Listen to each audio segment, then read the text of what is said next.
Hi guys and welcome back to Birmingham Fan TV. Today is our Brentford preview.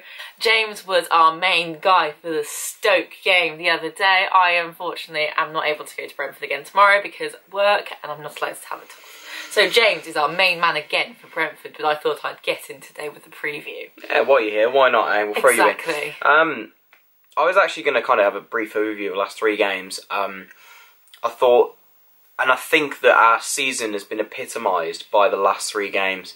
The draw at Blackburn to be 2-0 down. We didn't look like we were going to come back from that at 70 minutes, did we? Not overly, no. But we showed a lot of fight and a lot of quality as well. In the last 20 minutes, we could have won it. And it just shows we've got it if we were on our game. The Wigan game, we didn't get out of second gear, but we still, comfortably won 3-0. We were comfortable that game. 3 good goals and a solid clean sheet. Yeah, solid team performance. And then Stoke, which was our most impressive performance of the season. Not of the season, but of the 3 games. Good. It wasn't. It was one of the better games of the season, but we showed everything that we've got. We had so much hunger and desire, even shown from the last, from the minute we kicked off. The opening 30 seconds, we harried, we closed down, and we should have scored in the opening 30 seconds.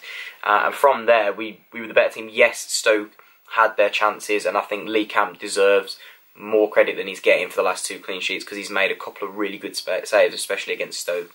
Shay Adams is our key man at the minute. What can I say about Shay Adams? I'm worried that we're going to get some bids for him in January because, we may have to do a bit of wheeling and dealing to get out of any situation we might be in with the EFL. And teams are going to want Shay, they're going to want Hotter. So it's be something I'm worried about. But while let's not talk about the doom and gloom. How good has he been recently? Let me know in the comments below. And finally, Jukovic, I don't think has been getting enough credit, especially for Saturday. He managed to bundle the ball back and give it to Magoma for the first goal. Saturday? Boxing Day. He's losing track of our days. I'm losing track. I hate the Christmas schedule. And then for the second goal, he got the flick on for Bogle. And he got 2 assists at Wigan. So even when he's not scoring, he is so pivotal to this team. I think if you take Duke out, you will understand how much he does for the team. Yeah, I think everybody does understand though. I always like to describe players like that as like a Michael Carrick. I've said it before in videos. You don't notice what they're doing, but when you take them out, they're actually a massive loss. Yeah, I agree. So I think there's a lot of stuff that we do see Duke do, but he doesn't get the credit for it. Absolutely. I was watching the stats whilst at work for the Stoke game.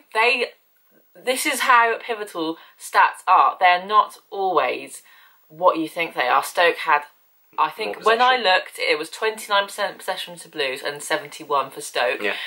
But the difference is, you don't always... Stats mean nothing. Stats mean nothing because you can have 1 million shots on goal and then the other team can score 1 and have 1 shot on goal. So stats mean nothing. I was not worried at all because I know we have the quality and that's our team. We may not always have the ball, but we always have the passion. Yeah. So we've got some statistics for you from our meetings with Brentford. I'm going to let Emily run through those.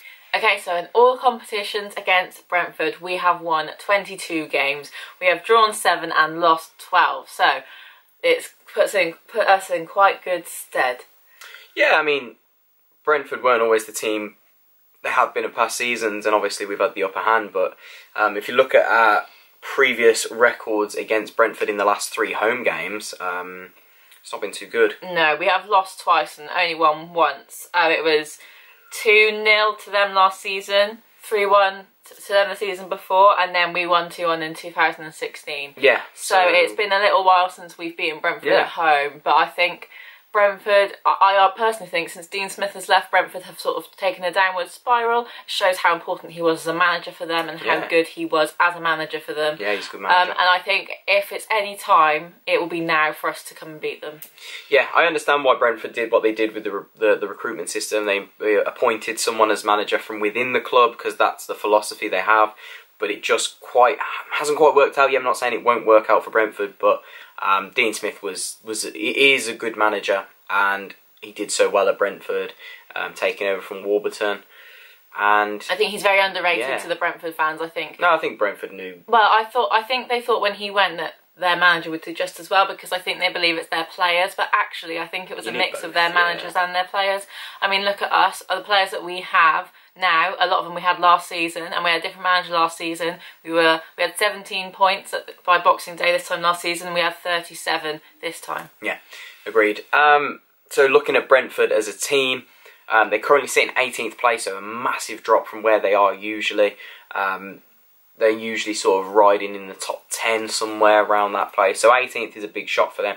The last three, I believe it is... Well, can I do it? Yeah.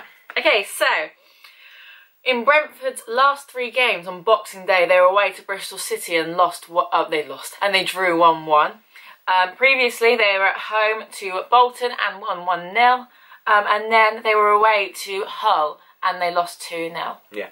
I'm not sure what to take from that. I think they've had some difficult fixtures. They beat Bolton as they should at home, but then the 2 away games, to get a draw at Bristol City is a decent point, to be honest. It's a good result.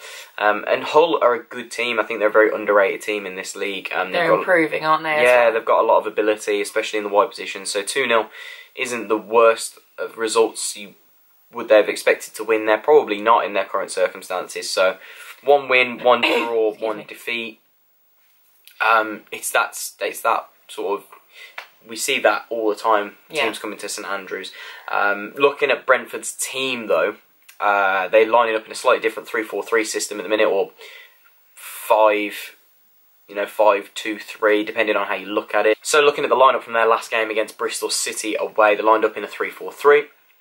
Daniel Bentley in goal.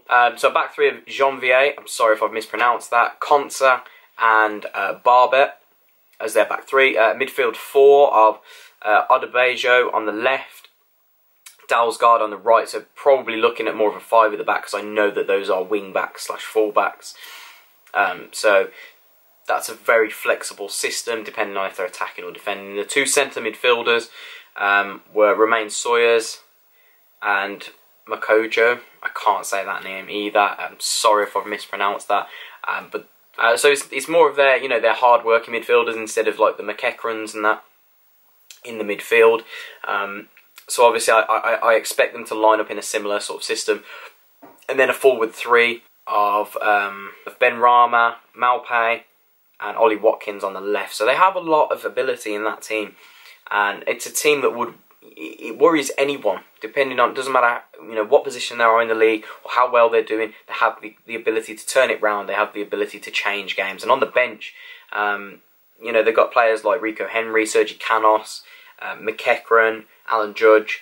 So there's a lot of players there that can change the game as well off the bench. So, we need to be on our game again. I know that we played a team in Stoke who have a lot of players that can change games and win games, but we dealt with that. We need to be on the same sort of level as last game. Okay, so we're not thinking of seeing Pedersen back anytime soon. Not particularly sure what's going on there. There's no point in risking him at the minute, is there? No, there isn't. I mean, we've got West Ham away in a few weeks' time, and that's in the Cup. And then we've got tough fixtures. January we're away to Swansea, away to Norwich. Yeah. So I mean, a tough Christmas schedule. It's probably best just to rest players, not trying to injure them, because it will just damage us further on down the line. Yeah. So we're probably expecting the same team that was playing on Wednesday. Wednesday? It was Wednesday, Boxing Day. It was. I'm glad you got that right. Yeah, I can't remember. So we're expecting Camping goal, Harding, Morrison, Dean and Collan. Collan playing in left-back position. Then Hotter, Gary Gardner, Keefton Bell and McGoma, and then a front 2 of Adams and Djukovic. I would personally quite like to see Keefton Bell rested and to have Craig Gardner come in and the 2 Gardners play in the middle. Just because I think going away to Sheffield Wednesday in a few days' time, I think Keefton Bell is probably a player that would be more valuable to us in that sort of game, because we will need to be counter-attacking, as that's what we do away from home. Yeah. I would agree with you on that one in terms of resting players. However, I have listened to what a lot of the players have said recently and what the manager and the playing staff have said, and they've said that they're fit. They are one of the fittest teams in the league. They feel like the fittest team in the league. They feel like they don't feel the fatigue. So unless there's an injury or a player specifically requests to be rested, I wouldn't suggest changing the team because it's women falling. However, I do agree that the fixture schedule is getting congested. We have a lot of games coming up, and it would be sensible to bring Craig Gardner in, you know, as well as he's been playing recently.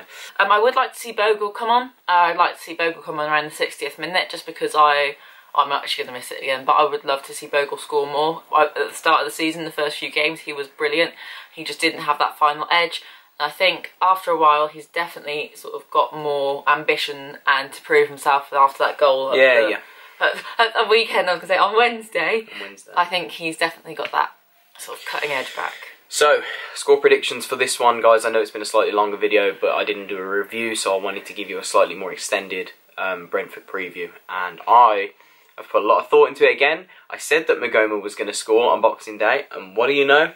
Magoma scores. Can you put on like a tenfold ACCA so we can win like £1 million? Because you know that'd be really helpful. He tends to score around Christmas time, and it's just, I just don't know. He seems to pick up around this festive period. He did it last year, and he'll do it again. Well, he's doing it this year, so I'm going with a 3-1 Blues. Yeah. I was thinking the exact same. Yeah. But because we've been keeping so many clean sheets recently, I don't think we're going to concede at home. I think it'll be 3-0. I just think that, not that we're bad at the back, or we are. You want to give yourself that leeway. We can be fragile, but Brentford are a very good team. We still can't underestimate Brentford. Especially with players like Ollie Watkins. Yeah. 3-1, and I said Shea, Hotter, and Maxime Collin were going to score. And I'm going to stick with that. What's goal scorers? Dukey. Of course. I think Duke will get one, and he'll assist the other two. And I think it will be Shea and Gary Gardner. Excellent. Well, guys, that is all for your Brentford preview, guys. I hope you have enjoyed watching this one. I'm sorry that it's been a slightly long one. Well, sorry, I'm not sorry if you've enjoyed it. Thank God. Don't forget to subscribe if you haven't already. Whack the notification bell on so you don't miss any of the latest content, especially in this busy period, and you don't know when I'm going to be uploading. I don't even know when I'm uploading, to be honest. I'm just whacking them out as we're trying our best. Trying our best. Yeah. Family commitments, etc. was why we didn't have a Stoke review. So yeah, we haven't seen each other since the Wigan game up until after the Stoke game, so apologies for that. Guys, don't forget to leave a like on the video if you did enjoy it, and if you are enjoying the content, guys, I will have a 2018 review coming out very soon, just before the new year, guys, so don't forget to look out for that one as well. And yeah, guys, I will see you for the Brentford vlog and the Brentford review. And you'll see me in the 2018 review. You'll see Emily for whatever video she comes back in for. So, guys, thank you so much for watching, and I hope you all have a great week. Keep right on. Keep right on.